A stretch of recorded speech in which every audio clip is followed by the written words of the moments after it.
तो दोस्तों आज तारीख हो गई है 18 दिसंबर की, साथ ही में दिन है रविवार का, वही हिंदी तारीख है कृष्ण दशमी और महीना चल रहा है पौष का। तो आइए बिना देर किए फटाफट से जानते हैं आज की ताजा खबरें और मुख्य समाचार। दोस्तों आज के मुख्य समाचार में पहली बड़ी खबर आ रही है सीएनजी के महंगा होने को लेकर। जानकारी के मुताबिक देश की राजधानी दिल्ली में एक बार फिर आम आदमी को झटका लगा है। बताया गया है यहाँ सीएनजी की कीमत 95 पैसे बढ़ा दी गई है, यानी कि अब लोगों को 1 किलो सीएनजी लेने के लिए 79 रुपए 56 पैसे देने होंगे। हालांकि पहले 1 किलो सीएनजी के लिए 78 रुपए 61 पैसे ही देने पड़ते थे। जानकारी के मुताबिक दिल्ली के अलावा गुरुग्राम, नोएडा, ग्रेटर नोएडा, साथ ही में गाजियाबाद, रेवाड़ी, करनाल, इसके अलावा कैथल, मुजफ्फरनगर, शामली, मेरठ, साथ ही में अजमेर, पाली, राजसमंद, इसके अलावा भी कानपुर, हमीरपुर और फतेहपुर के भी सीएनजी के दाम जारी किए गए हैं। दोस्तों वैसे आप नहीं जानते हैं तो आपको बता दें, बीते कुछ दिनों से सीएनजी की कीमतों में रिकॉर्ड तेजी देखने को मिली है। शायद आपको जानकर हैरानी होगी कि इसी साल जनवरी 2022 में 1 किलो सीएनजी के लिए मात्र 54 रुपए 31 पैसे देने पड़ रहे थे, लेकिन केवल 11 महीने के अंदर सीएनजी की कीमत में 25 रुपए 25 पैसे की बढ़ोतरी हुई है, यानी कि केवल 11 महीने के अंदर बहुत बड़ा बदलाव देखने को मिला है। इसी कड़ी में एक और ताजा जानकारी आ रही है जिसमें ये बताया गया है कि सीएनजी के दामों में बढ़ोतरी का सीधा असर सीएनजी ऑटो, कैब सर्विस देने वाली कंपनियों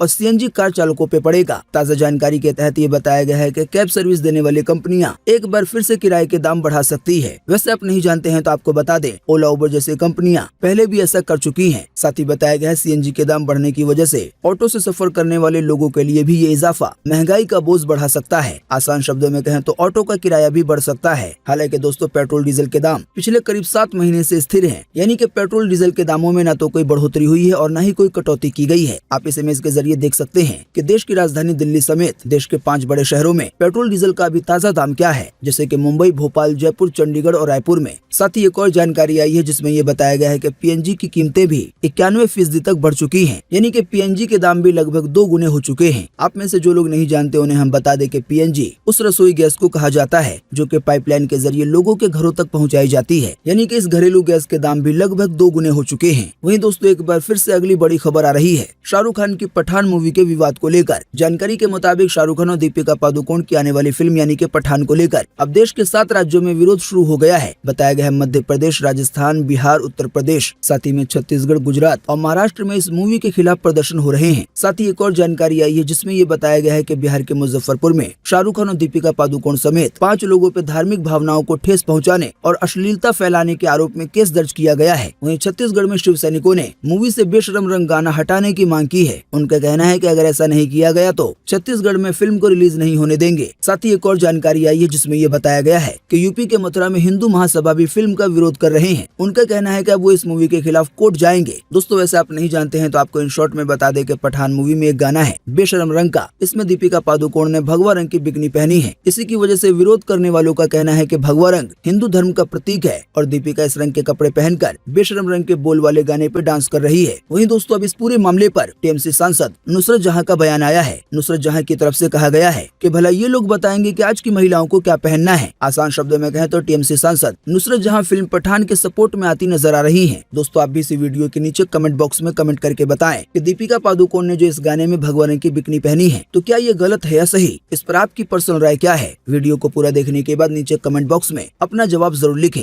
जाहिर बात है आपके दिए गए जवाबों से काफी कुछ पता चल सकता है। वहीं दोस्तों अगली बड़ी खबर आ रही है हार्ट फेल होने को लेकर। जानकारी के मुताबिक इस साल 2022 में सडन हार्ट अटैक, साथ ही में हार्ट फेलियर और कार्डियक अरेस्ट के मामलों के कारण कई लोगों की अचानक मौत हो चुकी है। शादियों उत्सवों के दौरान दिल का दौरा के चलते कई लोगों ने काफी कम उम्र में ही अपनी जान गंवा दी है। जाहिर बात है ये स्थिति स्वास्थ्य विशेषज्ञों के लिए गंभीर चिंता का कारण बनी हुई है। तो इसी कड़ी में एक ताजा जानकारी आई है जिसमें ये बताया गया है कि अब समय रहते हार्ट फेलियर के मामलों का पता लगाकर इसका इलाज किया जा सकेगा। बताया गया वैज्ञानिकों ने एक ऐसा आर्टिफिशियल इंटेलिजेंस यानी कि एआई टूल तैयार किया है जो 80% सटीकता के साथ इस तरह के जोखिमों के बारे में अलर्ट कर देगा। जानकारी के मुताबिक इससे जुड़े शुरुआती अध्ययनों में इस तकनीक के बेहतर परिणाम देखने को मिले हैं। आसान शब्दों में कहें तो वैज्ञानिकों ने एक इस तरह का टूल तैयार किया है जो कि हार्ट फेल होने का संकेत या हार्ट अटैक का संकेत समय रहते ही दे सकेगा। वहीं दोस्तों अगली बड़ी खबर आ रही है गूगल के क्रोम ब्राउजर को लेकर। जानकारी के मुताबिक दिग्गज टेक कंपनी गूगल ने अपने ब्राउजर गूगल क्रोम में एक नया फीचर जोड़ा है। बताया गया है गूगल क्रोम किसी भी प्रोडक्ट की कीमत में गिरावट की जानकारी यूजर को भेज सकेगा। साथ ही बताया गया है यूजर को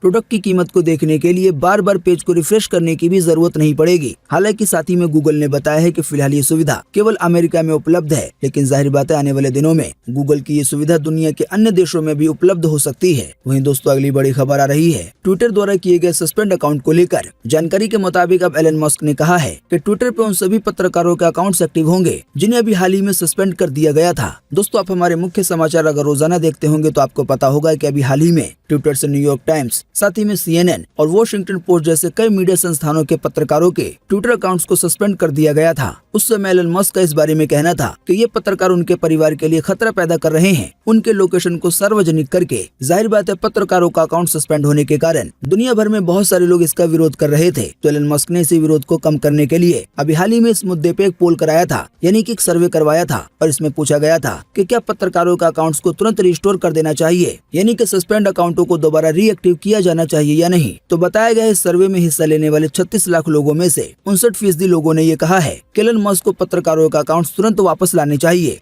वहीं दोस्तों अगली बड़ी खबर आ रही है अवतार 2 मूवी को लेकर। ताजा जानकारी के मुताबिक अवतार 2 देखने गए एक युवक को फिल्म के बीच में ही हार्ट अटैक आ गया। बताया गया ये चौंकाने वाली घटना आंध्र प्रदेश के एक जिला में हुई है। बताया जा रहा है फिल्म देखने के दौरान युवक बहुत ज्यादा एक्साइटेड हो गया था और शायद इसी की वजह से उसे हार्ट अटैक आ गया। वैसे दोस्तों आप नहीं जानते हैं तो आपको बता दें सेम ऐसी ही घटना साल 2009 में ताइवान में भी हुई थी, जब अवतार मूवी के फर्स्ट पार्ट देखने गए एक 42 साल के व्यक्ति की हार्ट अटैक की वजह से मौत हो गई थी। वहीं दोस्तों अवतार 2 मूवी को लेकर एक और बड़ी खबर आ रही है। ताजा जानकारी में बताया गया इस मूवी को पूरी दुनिया में शानदार रिस्पॉन्स मिल रहा है, साथ ही इंडिया में भी ये फिल्म जबरदस्त प्रदर्शन कर रही है। पहले दिन की छप्पड़ फाड़ कमाई के बाद अब दूसरे दिन का कलेक्शन भी चौंका देने वाला है। जानकारी के मुताबिक अवतार 2 मूवी ने बीते शुक्रवार को कई फिल्मों को पछाड़ते हुए 41 करोड़ रुपए का कलेक्शन कर लिया था। वहीं इस मूवी ने शुक्रवार के अगले दिन यानी कि शनिवार को 40 करोड़ 50 लाख का बिजनेस किया। आसान शब्दों में कहें तो केवल 2 दिन में फिल्म का कलेक्शन 87 करोड़ को पार कर गया है। वहीं दोस्तों अगली बड़ी खबर आ रही है घर में लगे गीजर को लेकर। बताया गया हर घर में कोई न कोई एक ऐसा मेंबर जरूर होता है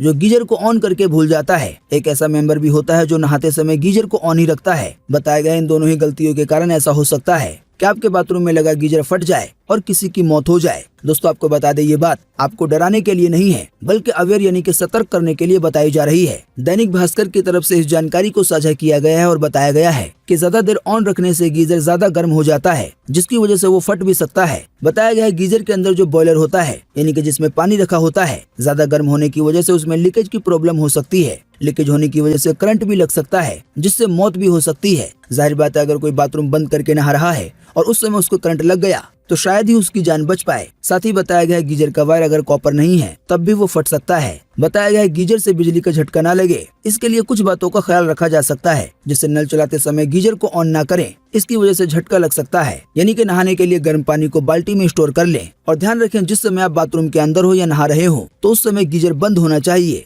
और जैसे ही पानी गर्म हो जाए तो गीजर को बंद कर दें। साथ ही इलेक्ट्रिक गीजर की हर साल सर्विसिंग कराएं। दोस्तों अगली खबर के बारे में बताने से पहले आपको बता दें कि हमारे चैनल सब कुछ सीखो जानो पर अभी एक इनामी ऑफर चल रहा है, जिसके तहत हर गुरुवार को किसी एक यूजर को इनमें से कोई एक गिफ्ट दिया जा रहा है, जिसे आप अभी अपनी स्क्रीन पे देख रहे हैं। दोस्तों इस इनामी ऑफर में हिस्सा लेना बड़ा ही आसान है। इस मुख्य समाचार के वीडियो को शुरू से अंत तक देखना है। साथ ही दोस्तों अभी तक अगर आपने हमारे इस चैनल सब कुछ सीखो जानो को सब्सक्राइब नहीं किया है तो सब्सक्राइब करके बेल का आइकन जरूर दबाना है। बेल का आइकन दबाना सबसे मेन है। अगर आपने पहले से सब्सक्राइब कर रखा है और बेल का आइकन नहीं दबाया है तो आप इसे ध्यान से ऑन कर लें। वहीं दूसरा काम है इसी वीडियो को लाइक और शेयर करना। तो जो भी यूजर इन कामों को करेंगे तो इन्हीं में से किसी एक विनर को हर गुरुवार को इनमें से कोई एक गिफ्ट दिया जाएगा। आसान शब्दों में कहें तो हर गुरुवार को एक नए विनर का ऐलान किया जाएगा। वहीं दोस्तों अगली बड़ी खबर आ रही है। ये जानकारी दैनिक भास्कर की तरफ से साझा की गई है। बताया गया है कई बार किराएदार रेंट के मकान में कुछ ऐसा काम करते हैं जो कानूनन गलत होता है। तो अब ये बड़ा सवाल उठता है कि क्या इसके लिए मकान मालिक जिम्मेदार है। असल में एक ऐसा ही मामला कुछ समय पहले दिल्ली से सामने आया है। आसान शब्दों में कहें तो एक किराएदार छोटे छोटे बच्चों से काम करा रहा था, यानी कि किराएदार पे बाल श्रम का आरोप लगा है, जिसकी वजह से मकान मालिक की प्रॉपर्टी को सील कर दिया गया था। हालांकि अब दिल्ली हाईकोर्ट ने इस मामले पे सुनवाई करते हुए प्रॉपर्टी को डी सील करने का आदेश दिया है। साथ ही कोर्ट ने ये भी कहा है कि कि किराएदार की गलती की सजा मकान मालिक को नहीं दी जा सकती।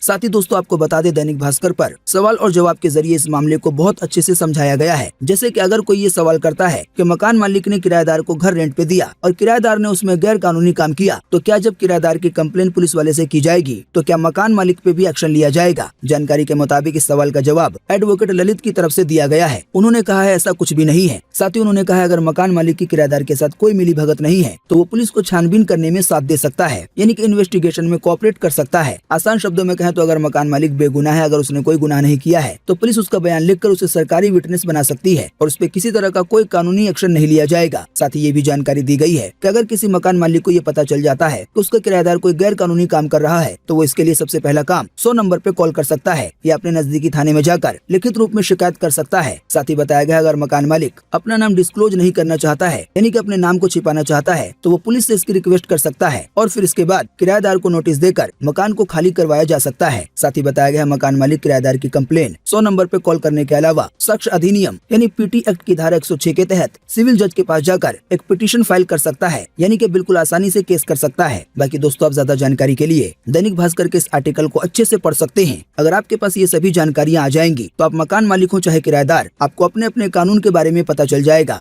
वही दोस्तों अगली बड़ी खबर आ रही है। जानकारी के मुताबिक चीफ जस्टिस ऑफ इंडिया यानी कि CJI DY चंद्रचूड़ ने देश भर में ऑनर किलिंग के लिए लव अफेयर और इंटरकास्ट मैरिज को वजह माना है। अभी हाल ही में बीते शनिवार को उन्होंने कहा है कि देश भर में हर साल प्रेम प्रसंग के चलते या दूसरी जाति में शादी करने की वजह से सैकड़ों युवा मार दिए जाते हैं, यानी कि किसी न किसी चीज को लेकर विवाद हो जाता है। वही दोस्तों फिर अगली बड़ी खबर आ रही है जहरीली शराब द्वारा गई जानों को लेकर। जानकारी के मुताबिक बिहार के छपरा में जहरीली शराब से हुई मौत के मामले में लोक जनशक्ति पार्टी के नेता चिराग पासवान ने CM नीतीश कुमार पे हमला बोलते हुए एक नए डाटा का खुलासा किया है। उन्होंने आरोप लगाते हुए कहा है कि शराब कांड में करीब 200 लोगों की जान गई है, लेकिन ये सच्चाई दबाई जा रही है। साथ ही उन्होंने ये भी कहा कि शराब पीने से जिन लोगों की मौत हुई है उनका पोस्टमार्टम किए बिना ही अंतिम संस्कार करवाया गया है। साथ ही उन्होंने ये भी कहा है कि मरने वालों के परिवारों पर दबाव डाला जा रहा है और उनसे कहा जा रहा है कि मत बोलो जान शराब की वजह से गई है, नहीं तो जेल भेज देंगे। इससे जुड़ी एक और बड़ी खबर आई है जिसमें ये बताया गया है कि बिहार में जिन भी लोगों की मौत जहरीली शराब की वजह से हुई है अब इनकी जांच राष्ट्रीय मानव अधिकार आयोग करेगा,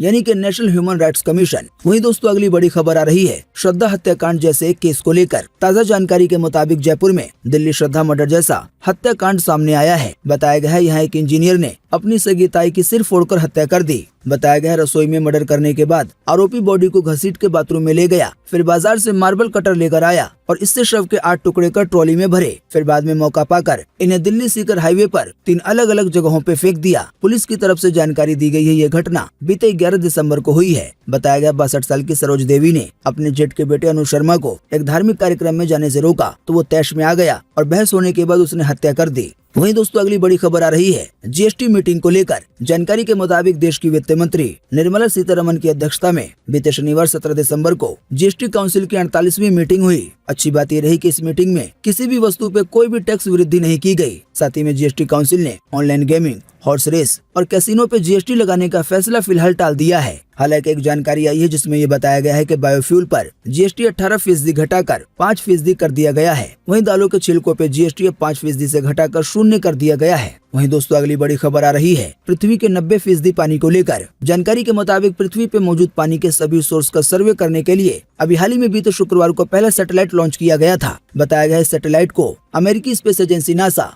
और फ्रेंच स्पेस एजेंसी ने मिलकर तैयार किया है। बताया गया इस सैटेलाइट के जरिए जो रिसर्च की जाएगी आने वाले भविष्य में पानी से जुड़ी आपदाओं से बच सकेंगे, जैसे कि बाढ़, सुनामी या चक्रवात वगैरह। बताया गया ये सैटेलाइट 10 लाख से ज्यादा नदी तालाबों का सर्वे करेगा और लगभग दुनिया के 90% पानी को माप लेगा। वहीं दोस्तों अगली बड़ी खबर आ रही है एक मल्टी बैगर स्टॉक को लेकर, यानी कि ये खबर है सीधे शेयर बाजार की तरफ से। जानकारी के मुताबिक स्मॉल कैप फर्म सार्थक इंडस्ट्रीज लिमिटेड के शेयरों में 1900% का रिटर्न देखने को मिला है। जाहिर बात है रिटर्न का ये आंकड़ा बहुत बड़ा है। आसान शब्दों में यूं भी कहा जा सकता है कि इस शेयर में हर 1 रुपए निवेश करने पर बदले में 1900 रुपए मिले हैं। जाहिर बात है इसी की वजह से ये स्टॉक मल्टी बैगर स्टॉक बन गया है और इसी की वजह से कहा जा रहा है कि शेयर ने छप्पड़ फाड़ रिटर्न दिया है। साथ ही में आपको बता दें शेयर में अभी भी तेजी जारी है। वहीं दोस्तों चीन को लेकर एक और बड़ी खबर आ रही है। ताज़ा जानकारी में बताया गया है कि चीन अपने बेल्ट एंड रोड इनिशिएटिव के जरिए कई देशों में गैर कानूनी धंधे को बढ़ावा दे रहा है। बताया गया है चीन Myanmar, Thailand economic corridor, drugs, हथियार, साथ ही में मानव तस्करी और ऑनलाइन स्कैम के लिए स्वर्ग बन गया है। इस बारे में मैकोंग न्यूज की एक रिपोर्ट के अनुसार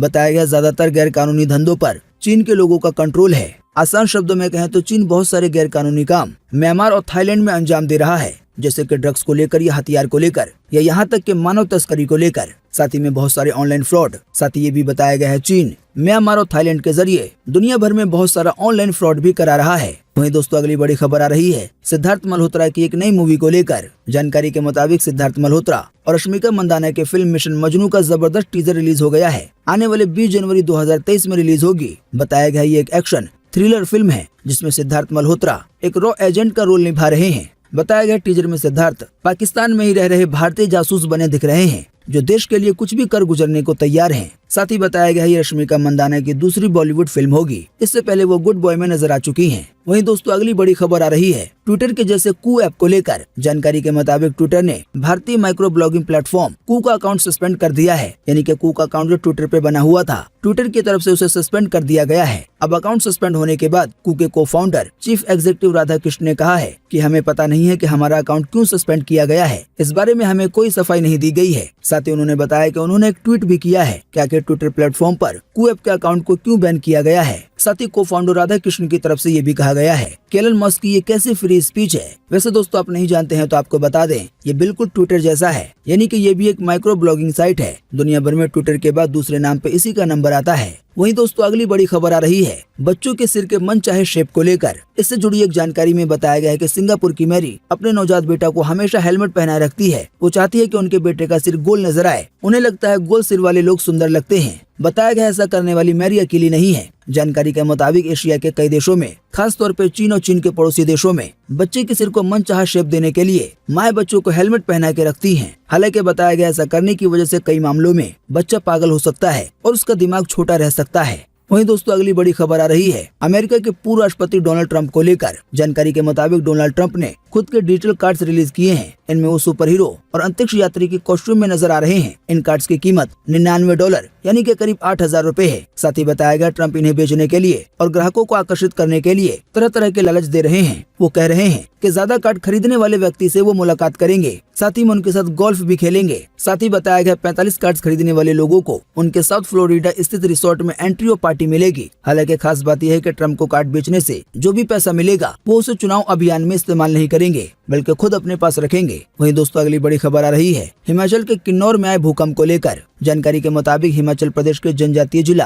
किन्नौर में अभी हाल ही में बीते शुक्रवार देर रात भूकंप के झटके महसूस किए गए। मौसम विज्ञान केंद्र शिमला के अनुसार रात 10:02 पर भूकंप के 3 से 4 झटके लगे। इस दौरान भूकंप की तीव्रता 3.40 आंकी गई। हालांकि गनीमत ये रही कि इसमें किसी तरह का कोई भी जान या माल का नुकसान नहीं हुआ। वहीं दोस्तों अगली बड़ी खबर आ रही है आज 18 दिसंबर 2022 के मौसम समाचार को लेकर। मौसम विभाग के मुताबिक अगले 24 घंटे के दौरान 19 दिसंबर की रात से तमिलनाडु के दक्षिणी हिस्सों में बारिश की गतिविधियां शुरू हो सकती हैं और धीरे धीरे तेज हो सकती हैं। यानी कि देश भर में केवल इन हिस्सों को छोड़कर पूरे देश में मौसम सूखा बना रहेगा। वहीं दोस्तों अगली बड़ी खबर आ रही है पीएम मोदी और कांग्रेस को लेकर। जानकारी के मुताबिक अरुणाचल प्रदेश के तवांग में भारतीय और चीनी सैनिकों के बीच झड़प को लेकर कांग्रेस पार्टी केंद्र सरकार पे हमला कर रही है। इसी कड़ी में कांग्रेस के प्रवक्ता जयराम रमेश ने चीन के साथ सीमा विवाद को लेकर अभी हाल ही में बीते शनिवार को प्रधानमंत्री मोदी से 7 सवाल पूछे हैं। साथ ही में इन सवालों का जवाब देने के लिए कहा है। कांग्रेस नेता ने एक बयान में कहा है कि पीएम मोदी को इन 7 सवालों पर मन की बात करनी चाहिए जो प्रधानमंत्री का राजनीतिक कर्तव्य और नैतिक दायित्व है। पहला सवाल है कि 20 जून 2020 को आपने ऐसा क्यों कहा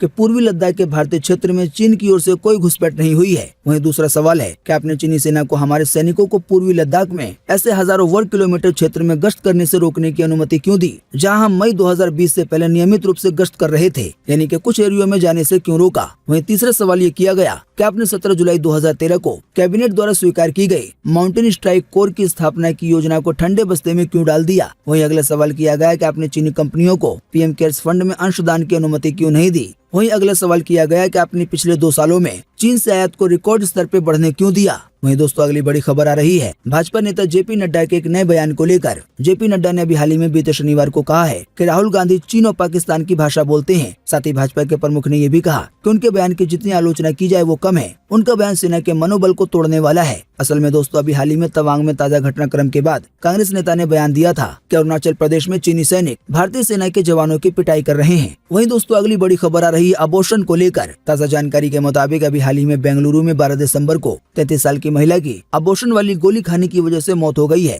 बताया गया महिला ने खुद मेडिकल स्टोर से अबॉर्शन पिल्स खरीद के खा ली थी। इसके अगले ही दिन महिला को बहुत ज्यादा ब्लीडिंग और दर्द हुआ, जिसकी वजह से उसकी तबीयत बिगड़ गई। पति जब उसे हॉस्पिटल लेके पहुंचा तो डॉक्टर ने महिला को मृत घोषित कर दिया। दोस्तों वैसे आपको बता दें अबॉर्शन वाली गोली से मौत का ये कोई पहला मामला नहीं है। बिना डॉक्टर के सलाह के अबॉर्शन वाली गोली खाकर कई महिलाओं की जान जा चुकी है और ये सिलसिला अभी भी बना हुआ है। विश्व स्वास्थ्य संगठन के अनुसार सन 2020 में दुनिया में हर 8 मिनट में एक महिला ने अनसेफ अबॉर्शन से अपनी जान गंवाई है। आसान शब्दों में कहें तो जबरदस्ती बच्चे को गिराने में या बच्चे को रोकने में। तो सावधानी यही है कि अबॉर्शन के लिए डॉक्टर की सलाह लें। वहीं दोस्तों अगली बड़ी खबर आ रही है एक पाकिस्तानी महिला मंत्री के भड़काऊ बयान को लेकर। जानकारी के मुताबिक पाकिस्तान की महिला मंत्री शाजिया मर्री ने अभी हाल ही में बीते शनिवार को भारत को परमाणु हमले की धमकी दी है। शाजिया ने अपने बयान में कहा है कि हमने एटम बम खामोश बैठने के लिए नहीं बनाया है। जाहिर बात है शाजिया मर्री का ये बयान उस समय आया है जब भारत में पाकिस्तान के विदेश मंत्री बिलावल भुट्टो जरदारी के बयान का तीखा विरोध हो रहा है। उम्मीद करते हैं इससे आपको काफी कुछ जानकारी मिली होगी।